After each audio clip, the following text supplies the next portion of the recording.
Denver is closing its last migrant shelter inside a rec center.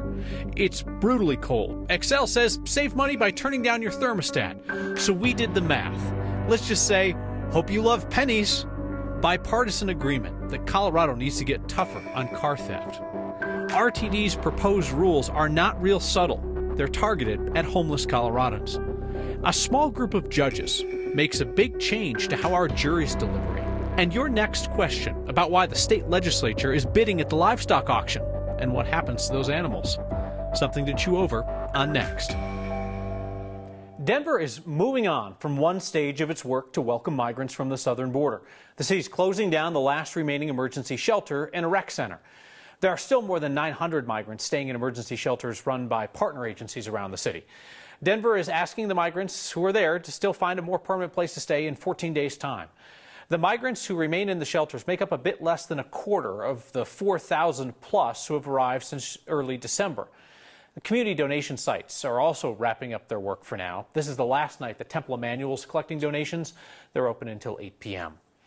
The closing of the last run city shelter for migrants was delayed by the cold weather, and the McNichols building on Colfax is opened as a warming center through Wednesday morning.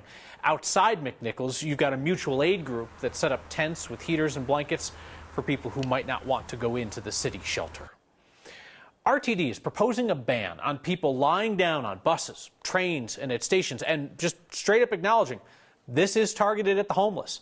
RTD's proposed changes would ban passengers from riding more than one trip under a single fare and lying down on a floor, a bench, or a platform. Advocates with Colorado's Coalition for the Homeless say they feel like these new rules unfairly target homeless people using public transportation that is, by nature, open to the public.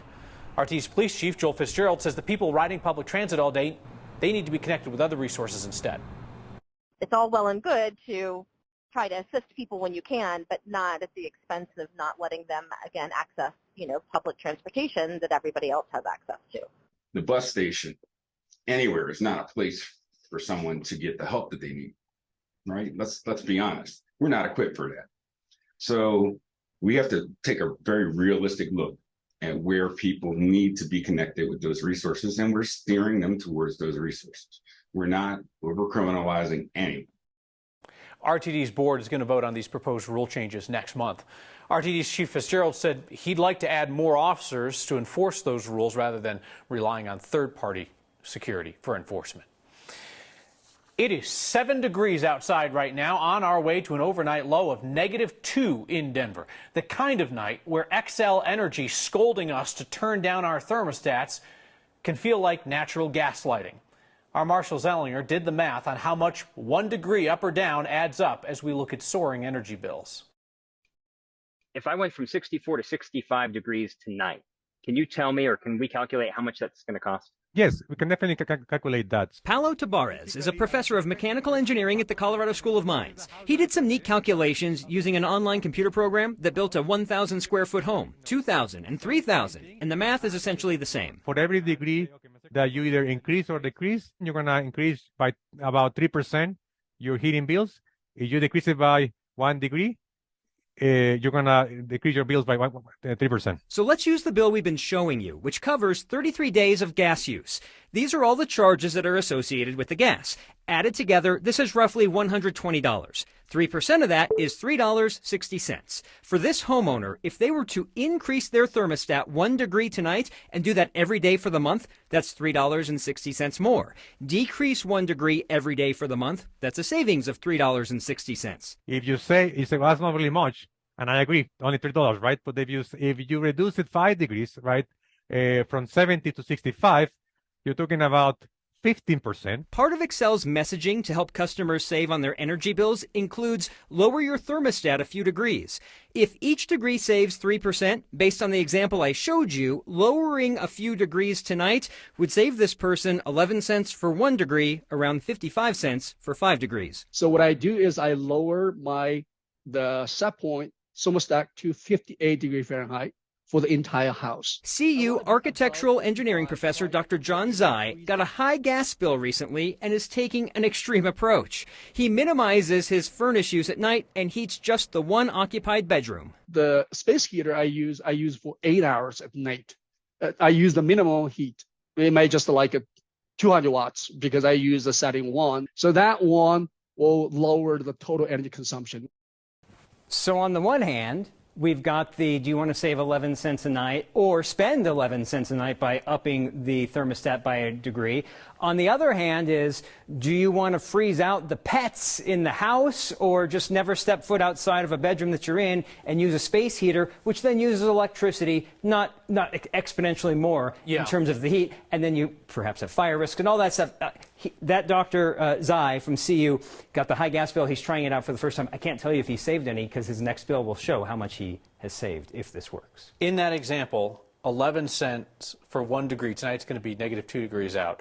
I would wager that 11 cents is probably worth it to save my marriage. I don't know about yours. I would spend 22 or 33 cents to save my marriage if that's what it came to. You know? 22 cents and an extra snuggle. Yeah, how about that? Tonight's the night when you need it all. Marshall, thank you. Hey, we're getting feedback on Marshall's coverage of your Xcel energy bills. A wild one. Next viewer named Jessica in Weld County showed us her $870 electric bill. Xcel tells us, for some context, Jessica, wonder what's going on at Jessica's house, is in the top 0.02% of users, meaning that 99.98% of us use less electricity than that residence. We're actually connecting Jessica directly with Xcel because the company's looked at it and they think that they can certainly help her save money on one of the biggest residential bills that we've seen. So in Colorado, it's possible to steal a car and end up getting charged with a misdemeanor. Not exactly grand theft auto stuff, you know. Current law sets the seriousness of the charge based on the vehicle's value. The felony cutoff is $2,000. Data analysis by our 9 Wants to Know team found that of the more than 10,000 auto theft cases filed in 2021 and 2022, about 1 in 5 resulted in misdemeanor charges. Today, Democrats and Republicans together introduced a bill that would change that system. If passed, it would remove the value of the stolen vehicle from the equation. By removing this outdated provision in state law that ties the value of a car to the penalty for stealing it, we are saying that no car theft in our state is acceptable. I believe it is the first step and an important step in crime reduction in Colorado. In addition to largely doing away with the misdemeanor auto theft charge, this bill would also mean that some auto thefts will get charged as a higher level felony than they are now. Denver is decriminalizing jaywalking. The law is rarely enforced here anyway. The issue's been a target of reform efforts from Virginia to California, from Philadelphia to Kansas City. Now Denver City Council voting 10-3 today to drop enforcement of jaywalking rules. They point out the Denver police have only handed out 135 jaywalking tickets in 5 years. And those 135 tickets have mostly gone to people of color living on the streets. Safe Streets advocates also said the city's infrastructure sometimes forces pedestrians into the streets or into crossings so that they can avoid broken or missing sidewalks. The council members who have been opposed to decriminalizing jaywalking have said they think it sends mixed messages as the city tries to make streets safer for people walking and rolling around. Hey, I want to thank you for what you did for the Gateway Shelter in Aurora and Arapahoe County last week. You all raised more than $37,000 for that nonprofit domestic violence shelter that takes in pets along with the families escaping violence at home. It's one of the few in our area that does that. Since 2020, your Word of Thanks microgiving campaigns have raised more than $10 million for small to mid-sized nonprofits across our state. A lot of our ideas come from your suggestions. Doesn't have to be elaborate. If you know of a nonprofit in your community that you think that we could rally the whole state to support, just drop me a quick note on it. Email next@9news.com. The states that rely on water from the Colorado River have gone through denial and anger, and now they're on to bargaining. Colorado changes its instructions for jurors. You're never going to believe this, but prosecutors and defense attorneys disagree on whether this is smart. That's next. Coloradans are waiting months for unemployment benefits. The federal government says Colorado is the slowest state at processing new claims. We basically had to cut back on everything we do. We run out of groceries a week before he gets paid, so we have to kind of stretch things as best we can. It's scary. Erica Lane lost her job as an executive assistant the first week in November, and 3 months later still can't get an answer on when she'll see benefits. Last month, the state processed about a third of unemployment claims within 3 weeks. State Department of Labor and Employment blames the pandemic backlog. State also says it's falling behind because Colorado requires more employment verification than other states. They told us they expect to be back on track end of March. The states and the tribes that depend on the Colorado River for water are facing a deadline to announce their plans to cut the water usage. And they say they've come up with a solution. Kind of, sort of. The Federal Bureau of Reclamation ordered the 7 states in the Colorado River Basin to come up with a plan to reduce water usage by 2 million to 4 million acre feet, and the deadline's tomorrow. You think acre foot is enough to cover a football field and a foot of water. If the states don't come to an agreement, then the feds could step in and decide where to make the cuts themselves. Today, the states told federal regulators everybody but California, which is the river's biggest user, all the other states have come to an agreement together on where to make cuts. And what they want to do is push the cuts off until Lake Powell and Lake Mead, the 2 main reservoirs on the river, fall to lower levels. If the federal government signs off on the plan, then Arizona, California, and Nevada would have to make major cuts to make up for reservoir levels. Colorado's historic female majority legislature did not last long. A replacement for Democratic Representative Tracy Burnett has been selected, and he will change the makeup of the General Assembly to 50 men, 50 women.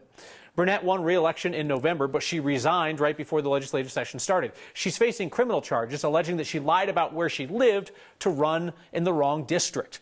A vacancy committee picked her replacement over the weekend. It's Kyle Brown, a Louisville City Council member and deputy commissioner of the state's Division of Insurance.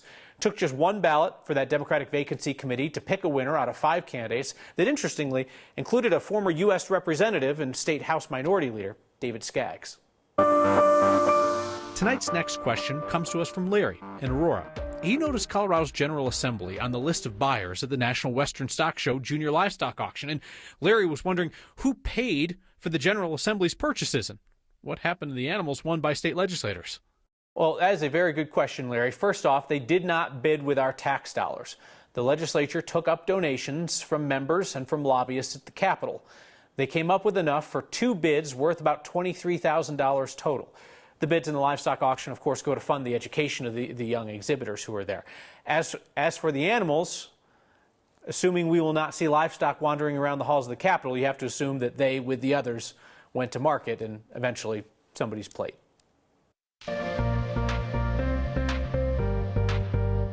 All right, well, extreme cold is sticking around, and we continue to watch for those snow showers as well. Right now, we're at 2 degrees, some light snow falling at DIA, and thankfully, with calm winds at the moment, it actually feels like 2 degrees. But the rest of the area is still seeing those very steep wind chills. This is a look at our wind chill map. This is not the air temperature. This is what it feels like on your skin. It feels like 20 degrees below in Lyman. It feels like 15 below in Greeley. So we're going to continue to watch for the dangerously cold weather to stick around overnight tonight and into tomorrow morning. Off to the west, you can see those wind chills in the single digits to 20s. And as we take a look at our wind chill advisories map, this is going to be a good portion of the eastern half of the state, a lot like what we saw last night into this morning. Denver, I-25 corridor, portions of the Front Range and Eastern Plains. Overnight, that wind chill value will drop to around 15 degrees below zero to 20 degrees below zero, which is still in that realm of frostbite possibilities on exposed skin in as little as 30 minutes. So if you do have to be outside late tonight and early tomorrow, make sure you're bundled up. That'll be from 9 o'clock this evening until 8 a.m. tomorrow. Now, as we take a look at our HD Doppler radar, we still have those scattered snow showers to the west, mostly along the western portions of that I-70 corridor, but we are going to continue to watch for more snow to push its way eastward into Denver. Now, a lot of this snow is dependent upon banding, so that's not always too reliable, but if these bands do form together as predicted, Denver metro area and just a bit north and south along the I-25 corridor could see 2 to 4 inches of snowfall before 8 o'clock this evening. And then you can see those high totals as well as you make your way to the west, mostly up to around 4 additional inches of snowfall as we go through the rest of this evening and early tomorrow morning. So this evening, we're going to watch for mostly cloudy skies, those snow showers. Again, if that banding makes its way as predicted, and we'll see those extremely cold temperatures, -2 degrees is our low. But we start to rebound starting tomorrow. We're back in the 30s Tuesday, more sunshine, 40s by Wednesday. We could even see 50 degrees by the end of this week. A surprise change to how juries deliberate. Prosecutors love it. It's always been confusing. Public defenders say the new standard might be a little too simple. That's next. Or think through their verdicts. Colorado's rideshare drivers came to the state capitol today in support of a bill they said would bring transparency to the prices that riders pay and the wages drivers earn. Democratic State Senator Robert Rodriguez is introducing the bill, and first-term Democratic Representative Steph Vigil, a rideshare driver from the Springs herself, is a co-prime sponsor. Colorado Independent Drivers United, a union that represents rideshare gig workers, says this Gig Work Transparency Act, as they're calling it, would provide both workers and customers transparency by requiring companies to show drivers their hours, their wages, their expenses. Those issues prompted rideshare drivers to strike against their company outside the airport a couple times last year. They made things a lot more complicated, cutting our weekly promotions in half, making it harder to make more income. A lot of us would use that weekly promotion to use for our gas. They're charging the riders more. We're not only here for us, but we're here because they're taking advantage of the riders. They're not giving us our fair share amount, what we are owed. This bill would also require rideshare companies to provide information to customers on how much of their fare goes to the driver versus the rideshare company. We'll finish with your feedback next. Would you believe we got another stack of feedback, mostly about Xcel tonight? Andrea says, we've got our thermostat set at 64 during the day, 58 at night. Our monthly bill continues to climb like everyone else's, she says. Becky says, thank you for helping with all this Xcel information. Remember last week there were a bunch of people telling us to stop reporting on Xcel and be quiet about this. Becky says the people who say no need to report must have some extra cash flow. Mark says natural gaslighting is the most Colorado thing I have heard all day. And then let's wrap things up with this from Shelley Fradkin. This is good. You aren't a journalist. You are Mockingbird Media, a disgrace. You're soulless. We see right through you. It's pointless discussing anything with you, Kyle. I guess it's good that we're out of time, Shelley. I'll see you next time.